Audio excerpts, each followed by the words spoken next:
Disclaimer: this story is a dramatized narrative inspired by real-life emotions and situations.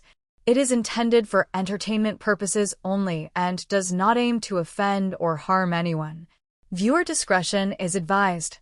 It started off as one of those slow, ordinary mornings. The kind where you sip your coffee absent-mindedly, staring out the window with a to-do list running through your head. I had been needing a few things from the grocery store for a couple of days, but kept putting it off. My knees weren't in the mood for walking, and I didn't feel like dealing with the hassle of public transport either. Just as I was debating whether to go or wait another day, my phone buzzed. It was a message from my son-in-law, Adam. "Heading out, need anything?" it read. It wasn't unusual for Adam to check in. Ever since my daughter got married to him, he had made it a point to stay respectful and kind, always polite with his words. But today, something about his message felt different. Maybe it was the timing, or maybe it was just a feeling I couldn't explain. I replied casually, "Just a quick stop at the store, if that's okay." Within 10 minutes, he pulled up in front of the house, smiling as usual. "Hop in, Mom. Let's go." The ride started out quiet, with soft music playing in the background and the occasional small talk about the weather, traffic, and how fast time seemed to be flying. He asked how I'd been feeling lately, and I told him the truth, that the house had felt a little too quiet and the days a little too long. He nodded, as if he understood exactly what I meant, even without saying much.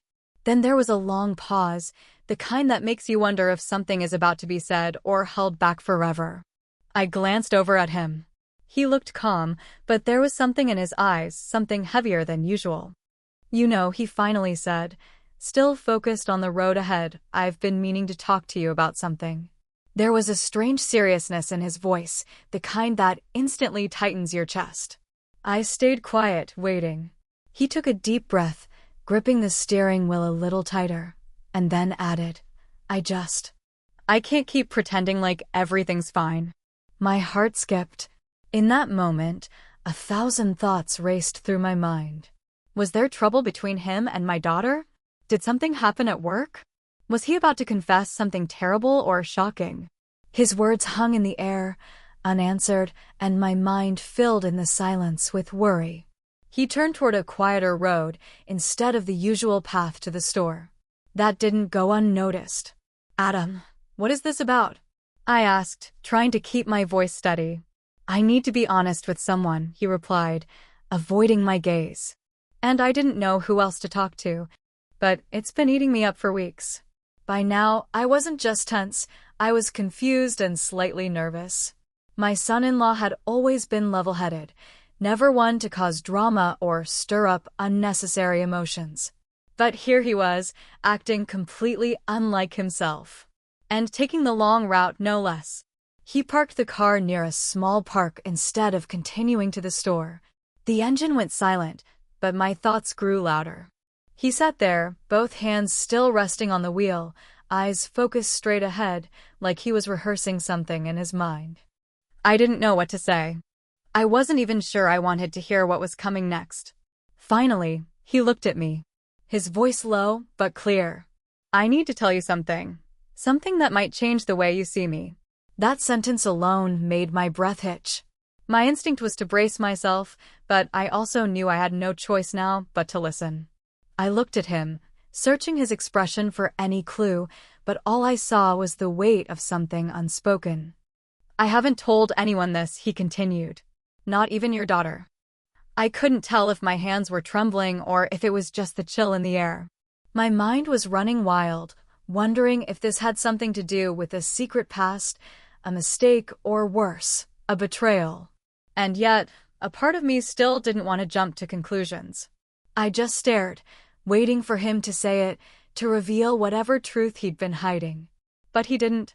He just sat there, silent again, battling with himself as if unsure whether to go on. I finally asked, "Adam, whatever it is, just tell me." He opened his mouth, paused, then slowly turned the key and restarted the engine. "Let's get those groceries first," he said, with a half-hearted smile. "We'll talk after." And just like that, the tension was left hanging in the air, unresolved. The ride to the store continued, but everything had changed. His words, his tone, and the way he looked at me, none of it felt the same. What was he about to confess? Why now? And what did it mean for my daughter, for our family? I couldn't shake the feeling that after today, something would never be the same again. The drive to the store felt longer than usual, even though we took the regular road this time. Adam didn't say much after that moment in the park. He kept his eyes on the road, hands steady on the wheel, but his silence said more than words could. I couldn't help glancing at him now and then, hoping he'd open up again. But whatever it was he wanted to tell me, it was like he had locked it back inside. I tried to act normal, asking a few light questions about his work and if my daughter was still planning that weekend trip she'd mentioned. He answered politely, even smiled once or twice, but I could tell his mind was elsewhere. My thoughts kept circling back to his words from earlier. I need to be honest with someone. I haven't told anyone this, not even your daughter. Why would he come to me, of all people? And what was he hiding that he couldn't even share with his own wife? As we pulled into the parking lot, I noticed he parked far from the entrance, in one of the quieter corners. It wasn't like him, he usually tried to find the closest spot for my sake. I didn't say anything. I just stepped out and followed him into the store, both of us pretending like everything was fine. But the silence between us had changed. It was heavier, full of questions I didn't know how to ask. Inside the store, we walked through the aisles slowly. I picked up the usual things, milk, eggs, some fruit, but I wasn't really thinking about groceries. I kept watching him. His mind was clearly somewhere else. He picked up a box of cereal and put it back down. Then he just stood there for a moment, staring at nothing. I knew something was weighing on him, something serious. But I also knew pushing him wouldn't help. So I stayed quiet, hoping he'd speak when he was ready. As we moved to the checkout line, I noticed how fidgety he had become. He kept checking his phone, glancing around, avoiding eye contact. It wasn't like him. He was always calm, composed, the kind of man who made you feel safe. But now he looked like someone carrying a secret too big for his shoulders. On the way home, the car was quiet again. No music this time. Just the hum of the engine and the occasional turn signal. I finally broke the silence. You know, Adam, if something's bothering you, I'm not here to judge. But I can't help you if you don't talk to me. He sighed, deeply, like he'd been holding his breath the whole time. It's not that I don't want to tell you, he said. I don't know how. His voice cracked a little at the end. It wasn't dramatic, it was subtle, but real. That vulnerability in him made me even more uneasy. What could possibly be so hard to say? Is it something to do with my daughter? I asked gently, but firmly. He didn't answer at first. Then he shook his head slowly. Yes and no. I looked at him, confused. What does that mean? He kept his eyes on the road and didn't answer. It was clear I had touched a nerve, but I couldn't figure out what he was dancing around. And then he added something that sent another chill down my spine.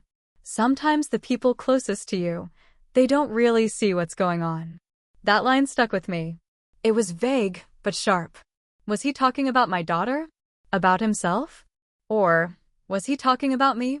By the time we pulled into my driveway, my stomach was tight with worry. He helped me carry the bags inside like everything was normal, but that same tension followed us through the door. I offered him a cup of tea before he left, hoping he'd sit and talk, but he politely declined. As he turned to leave, I couldn't help myself. I had to say something.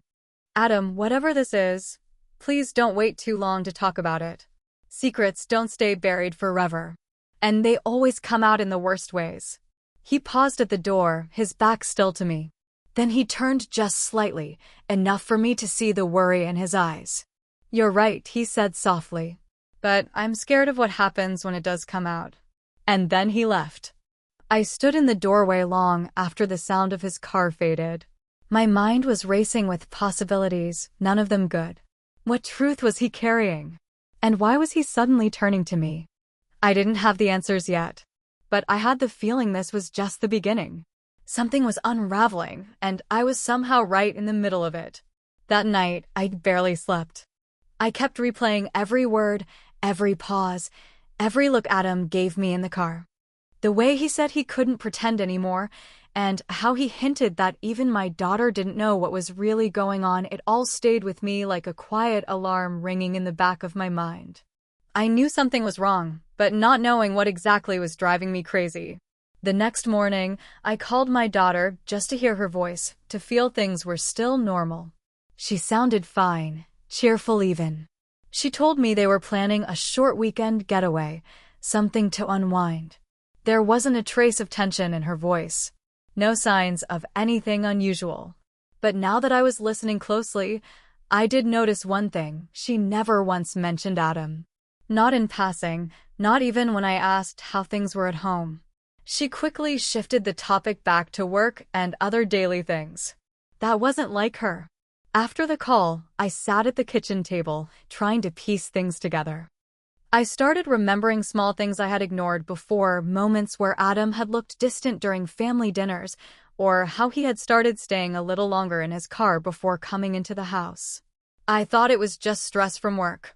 But now, in hindsight, it felt like something deeper. Later that week, I ran into a neighbor, Mrs. Turner, while checking the mail. She was friendly as always, but then she said something odd. "I saw Adam the other night near the old community center," she said casually. "Looked like he was waiting for someone. Strange time to be out, don't you think?" I nodded politely, but inside, I felt a jolt. Adam had no reason to be at that place not that late, and definitely not alone. What was he doing there? And who was he meeting? By now, my instincts were on full alert. I wasn't trying to be nosy, but I was deeply concerned. I didn't want to make assumptions, and I certainly didn't want to get between my daughter and her husband. But something in my gut told me this wasn't just a small issue. Something important was being kept in the dark. I decided to visit Adam at his office. Nothing dramatic, just a casual drop-in with lunch, like I'd done once before. He seemed surprised to see me, but he smiled and let me in. I watched him closely as we ate. He looked tired, like he hadn't been sleeping either. There were dark circles under his eyes and a certain nervous energy in his movements. "You're checking on me, aren't you?" he said quietly after a few bites. "I'm worried," I replied. "You left things hanging the other day, and I can't stop thinking about it." He leaned back in his chair, staring at the ceiling like he was searching for words. "There's something I found out," he finally said. "Something that affects all of us. But I don't know how to bring it up without hurting the people I care about." I asked him again, directly this time, "Is this about my daughter?" He looked down, fidgeting with his pen. "In a way, yes. But it's bigger than that." My heart sank. What could possibly be so serious? And why was it taking this long to come out? Then he said something that only deepened the mystery. "You always told me the truth matters, no matter how painful." I believed that. But what if the truth tears everything apart? He didn't elaborate. And I didn't press further, even though I wanted to. His words hinted at a secret buried so deep, he feared it could shatter the family. And suddenly, I realized this wasn't just about trust or honesty, it was about consequences. Something had happened, or was still happening, and Adam was stuck between revealing it and protecting someone. Or maybe, protecting himself. As I left his office, I saw him standing at the window, watching me go. And for the first time, I didn't see him as my son-in-law. I saw a man haunted by a truth he couldn't escape. And I knew then, whatever he was hiding, it wasn't going to stay hidden for much longer. Days passed, but the uneasiness stayed with me like a shadow. I tried to keep myself distracted, cleaning, gardening, even baking for no reason, but every quiet moment brought me back to Adam's words. What if the truth tears everything apart? That question echoed in my head.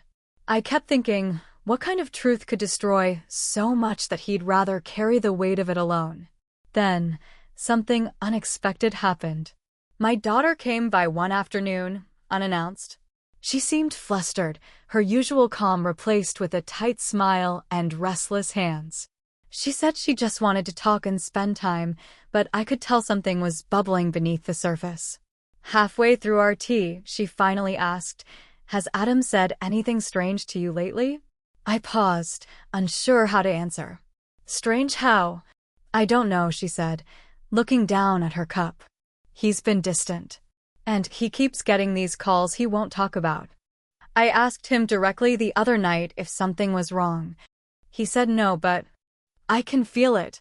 He's hiding something." That confirmed it. She didn't know. Whatever Adam was struggling with, he was still keeping it from her. And now she was beginning to feel it too. I wanted to tell her what I knew, or at least what I thought I knew, but it wasn't my place. Not yet. But I couldn't ignore it either. The very next evening, my phone rang. It was Adam. His voice was different, quiet, but firm. "I need to see you. Alone. Tonight." We met at the same small park he'd driven me to that day. This time, he wasn't hesitant. He looked tired, pale almost, but there was something in his eyes, like a man who had made up his mind. "I can't keep it in anymore," he said, standing in the dark near the old bench. "It's not just one secret. It's layers of them. And if I don't say it now, I never will." My chest tightened as I waited, breath held, heart pounding. I could feel we were moments away from something big, something that could change everything. He looked me straight in the eye and said, "It started 2 months ago, with a letter." And that's when I knew we were on the edge of something I hadn't even begun to understand. "A letter," I repeated, my voice barely above a whisper. Adam nodded slowly, pulling something folded from his coat pocket. It came anonymously. No return address. Just my name on the envelope. He handed it to me with trembling hands. I didn't know what to make of it at first. But once I read it, everything changed. I carefully unfolded the paper. The handwriting was shaky, like it belonged to someone older. The words were short, clipped, but the message was clear. "Ask your wife about what happened in 2002. You deserve the truth before it's too late." I froze. 2002? I asked, scanning Adam's face. "She denies knowing anything," he said, his voice low. "But I can tell she's lying. I've asked more than once, and every time she changes the subject or gets defensive. And now, strange things are happening. I got another letter last week, just 2 words this time. Don't trust her." That's when it hit me. This wasn't just about Adam anymore. It wasn't only about my daughter's silence. Someone out there knew something, and they were determined to make Adam find out. But who? And why now? Then Adam said something that stopped my breath cold. The day after the second letter came, someone broke into my car. Nothing was taken, but the glove box was open and the letter was gone. Now, the fear in his eyes made sense. This wasn't just a family secret anymore. Someone was watching. Someone who didn't want the truth to come out. I looked around the quiet park, suddenly unsure if we were even alone. Whatever this was, it wasn't just a lie hidden in the past. It was something alive, moving, and dangerous. And it had already begun pulling all of us in deeper than we ever expected. Adam's hands were shaking as I handed the letter back to him. "I confronted her again last night," he said, voice barely steady. "I told her I wasn't going to keep living in the dark. That I knew something happened in 2002. She broke down. Completely. I held my breath as he continued. "She told me the truth. Back then, she had a brief relationship just before we met. She was young, scared, and kept it hidden from everyone. But what she didn't know was that she was pregnant. And her parents, your husband, helped her cover it all up. The baby was given up for adoption. She never saw him, never heard from him again." My knees felt weak. I grabbed the edge of the bench to steady myself. I never knew," I whispered. She said she thought it was all behind her. Until the letters started showing up. Adam looked at me, eyes wide. "Someone's been watching. And now they want something." A cold wind blew through the park. For a second, I couldn't speak. Adam reached into his pocket again. "There's one more thing," he said, handing me a photograph. My fingers trembled as I turned it over. A young man, maybe 20, standing near our house. Written on the back, in the same shaky handwriting, "I'm your grandson. And I'm coming home." I looked at Adam, stunned. The truth had come out, but nothing could have prepared me for that. For a long moment, I couldn't breathe. The photo in my hand was more than just paper. It was a piece of the past no one ever dared to speak of. My daughter had buried her pain so deep, even I hadn't seen the cracks. And now, decades later, it was surfacing in the most unexpected way. Adam and I sat in silence, both of us trying to process what this meant. A child lost, a secret guarded for over 20 years.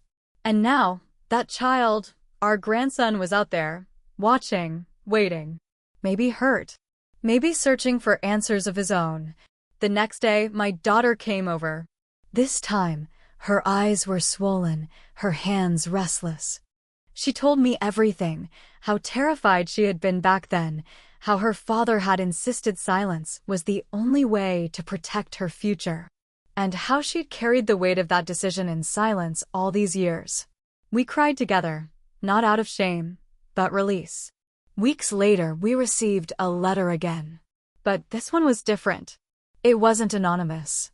It was from him. He didn't want revenge. He just wanted to meet us, understand us, know where he came from. That moment changed everything. We sat down as a family, my daughter, Adam, and eventually, the boy who had always been missing. Healing didn't come quickly, but it began. And for the first time, we faced the truth together. Because sometimes, the past doesn't stay buried. It finds its way home.